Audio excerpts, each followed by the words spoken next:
vais faire très bref parce que finalement, il y a eu pas mal de choses qui ont déjà été présentées. Je vais insister peut-être simplement sur les choses qui n'ont pas été présentées. J'ai vu des questions dans le chat, en particulier sur les magnitudes et des satellites et les contrastes des phénomènes. Et on va le voir ici.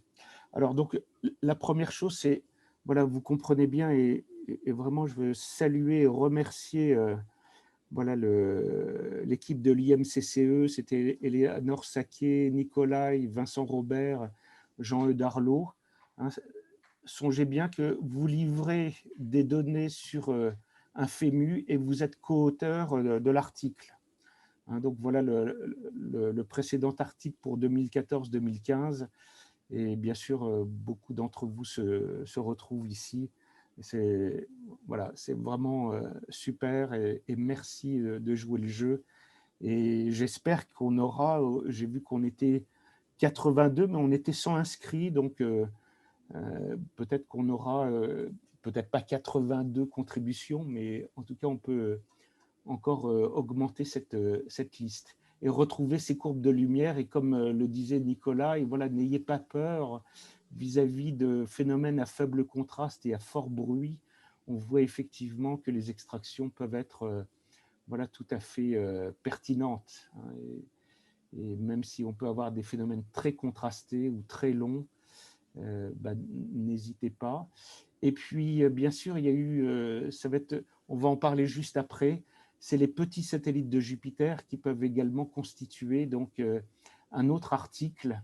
Et là, pour le dernier, cette publication, voilà, Bernard Christophe et Olivier Dechambre ont été les deux amateurs pour y contribuer, mais ce sera la séquence juste après. Voilà, donc vraiment c'est archi simple par rapport aux occultations d'étoiles par les astéroïdes. Les FEMU sont beaucoup plus simples, hein, donc pas de souci. Alors là, je vous ai mis un petit tableau pour récapituler finalement les données dont on n'a peut-être pas assez parlé. Hein. Donc ici, vous avez le système des 4 satellites galiléens et ici les 4 autres satellites dont on va parler, mais c'est surtout Amalthée et TB qui vont nous intéresser pour les 60 centimètres. Donc les magnitudes, vous voyez, c'est 5, 5,29, 4,61, 5,65. Donc effectivement, voilà, dans le pire des cas, par exemple, Callisto qui éclipse ou qui occulte Ganymède, on va avoir effectivement une chute de plus d'une magnitude. Hein, la magnitude globale du système va faire plus de va avoisiner la magnitude 4 ou même 3,9 et on peut tomber à magnitude 5,5. Hein, donc c'est 5,65. Voilà, c'est le pire des cas. Également, songez que l'indice B-V des satellites donne des satellites plutôt rouges, hein, par rapport au Soleil qui a un indice B-V de 0,5.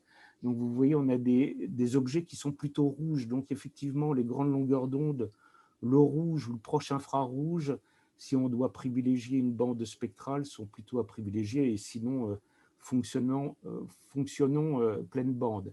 Alors, les petits satellites, là, c'est un autre challenge. Donc, Amalthée, magnitude 14,1, TB 15,7, Adrasté et Métis, qui sont pour la première fois dans les éphémérides, 19,1 et 17,5. Hein, ces 3 derniers satellites ont été découverts seulement en 1979 et 1980. Donc, ce sont des objets qui ont voilà, à peine plus de 40 ans dans la mémoire des hommes. Et ce sont des objets qui ont des albédos très faibles, ce sont des morceaux de charbon, alors que, comme on le sait tous, voilà, les autres satellites galiléens sont très blancs et couverts de glace. Hein, donc là, on a des morceaux de charbon qui sont vraiment minables et encore un peu plus rouges, hein, en indice de couleur. Voilà, alors calculer le champ, comme on l'a dit, c'est intéressant effectivement de choisir sa configuration et d'avoir une configuration unique. Et donc finalement, voilà, si vous voulez couvrir tout le champ où peuvent se déplacer les satellites de Jupiter, finalement, le problème, c'est d'être sûr d'être toujours à l'intérieur des orbites, des élongations maximales de Ganymède et Callisto. Donc vous voyez, c'est 600 secondes d'arc et 350 secondes d'arc. Hein, donc au total, ça fait en gros 1000 secondes d'arc ou 4,7 milliradians. et 4,7 milliradians. Voilà, avec une petite caméra comme une Wattec, vous faites ça avec une focale de 1,30 m. Donc, si vous avez une focale plus courte, ben, il n'y a pas de problème, ce sera toujours dans le champ. Et si vous utilisez un APS-C ou un boîtier 24-36, là, vous pouvez taper jusqu'à 3 mètres de focale, 7 mètres de focale.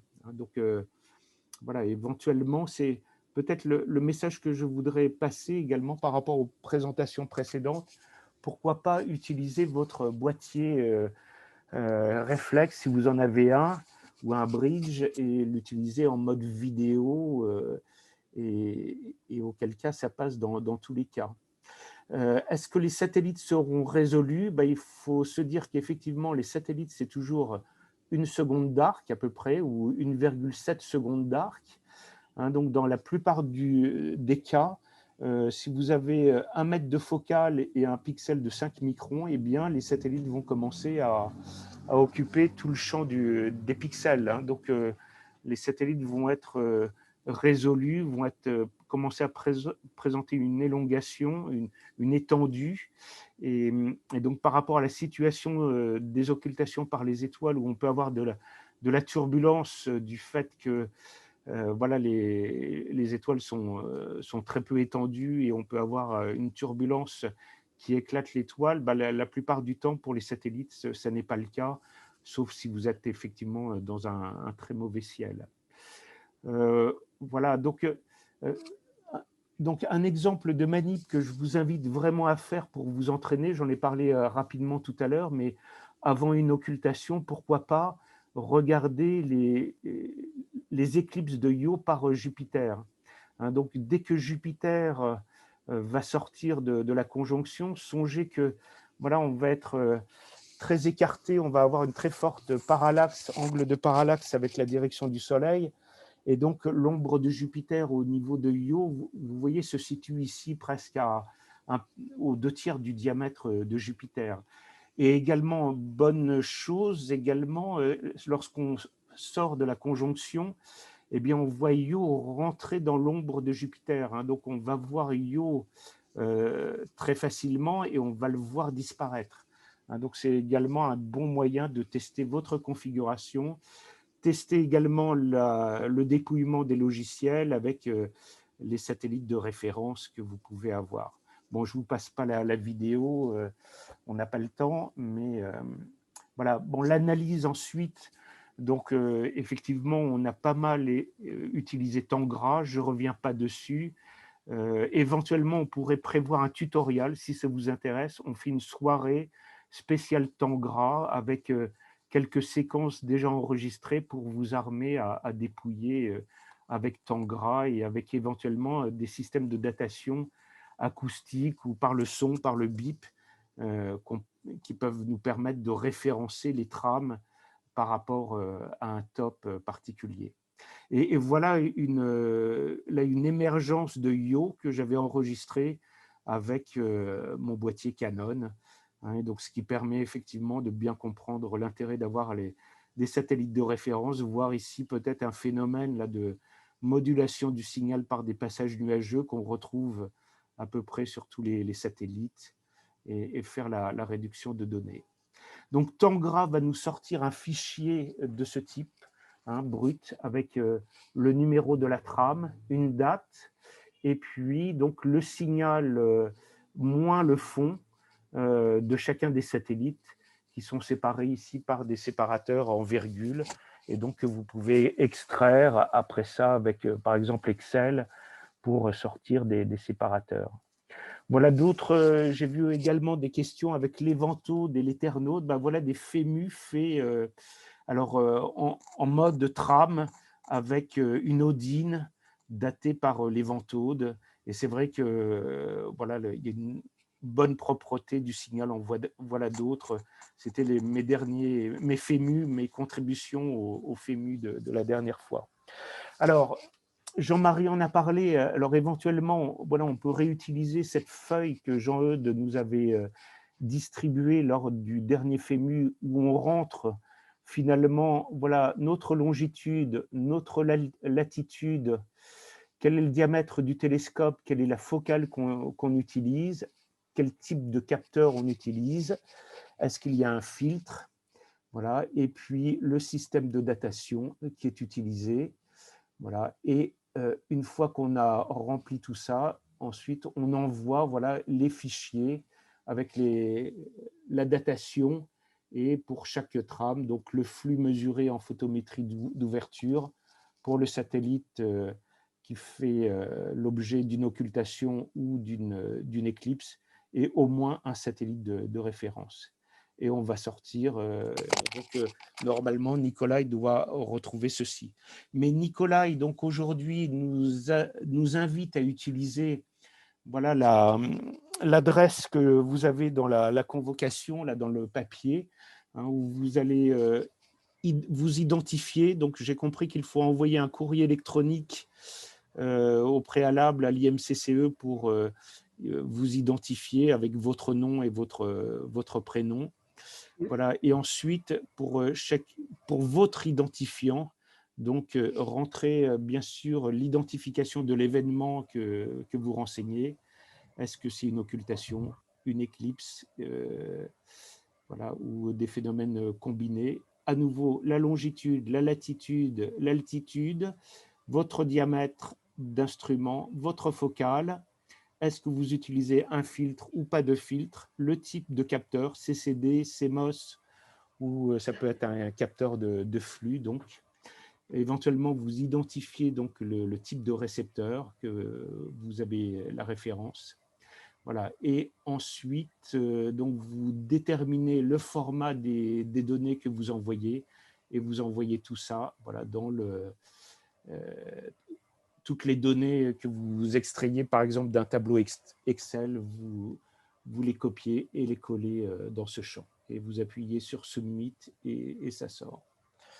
Voilà, donc pour conclure, parce que en complément de mes collègues amateurs, donc je voudrais vraiment vous inciter à considérer l'utiliser de boîtiers réflexes, avec l'avantage peut-être d'avoir une image trichrome, sortir peut-être 3 courbes de lumière ou se limiter à la courbe rouge ou à la courbe combinée des deux. Par contre, utiliser réellement le mode vidéo de l'appareil photo, hein, pas le mode live view, dans lequel on peut avoir des sauts de trame. Bien sûr, on va sortir un fichier .mov et qu'il faut convertir en .avi, par exemple, ou en .ser. Voilà. Et ce qu'on peut constater, c'est qu'effectivement, voilà, la chronométrie est relativement bonne, mais on peut se poser la question, quelle est la meilleure solution pour dater et utiliser, pourquoi pas, la timebox. Je ne l'ai pas encore fait avec un boîtier réflexe. Voilà, j'arrête là. J'ai d'autres planches que éventuellement j'utiliserai pour la présentation suivante. Mais voilà, si vous voulez, on peut faire peut-être voilà, 5 minutes de pause, et pendant ces 5 minutes de pause, éventuellement, si vous avez des questions très concrètes à poser aux amateurs. Et puis Bernard, prépare-toi et tu enchaînes derrière.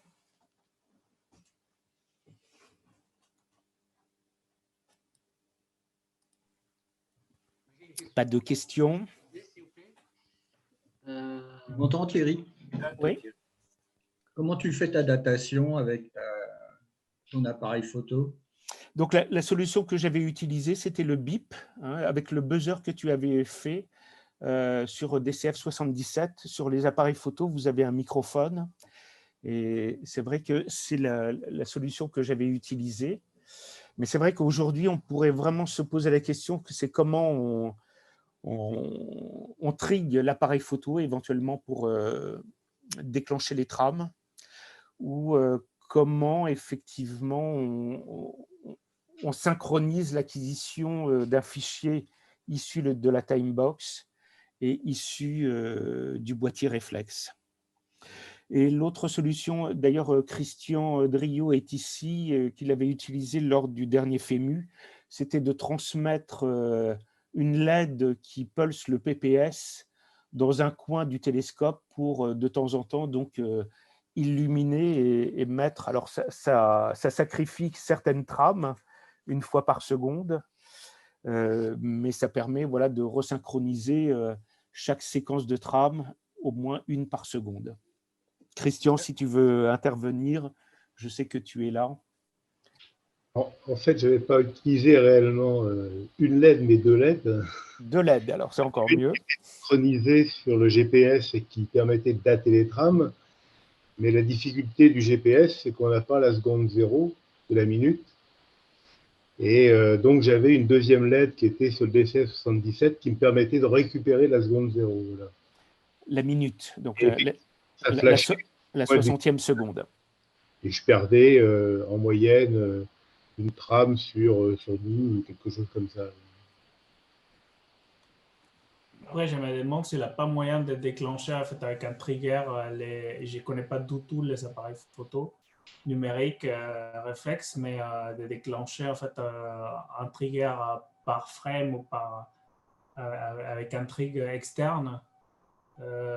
Ça, c'est des choses, si c'est possible, c'est peut-être des choses qu'on peut tenter en enregistrant les sextas, par exemple.